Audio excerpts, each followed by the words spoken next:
स्वामी आइले तिलकवात कहवा में सोर भइले हो।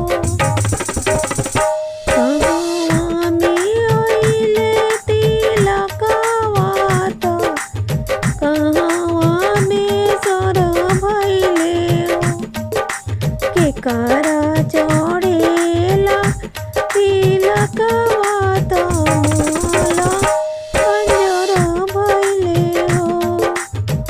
केकरा चढ़ेला तिलकवात मोला अंजोर भइले हो।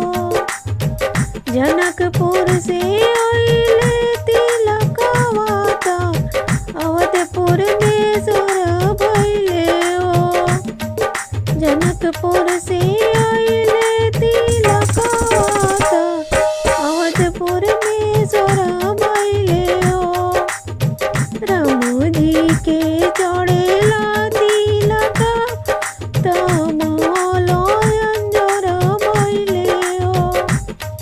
राम जी के चढ़ेला तिलकवात मोला अंजोर भइले हो। दुआरे से आवस राजा दशरथ लहर जहर करे हो। दुआरे से आवे राजा दशरथ लहर जहर करे हो। अत सुंदर मोर राम के तिलक काहे थर अइले हो। ऐसन सुंदर मोर दुलरुआ के तिलक काहे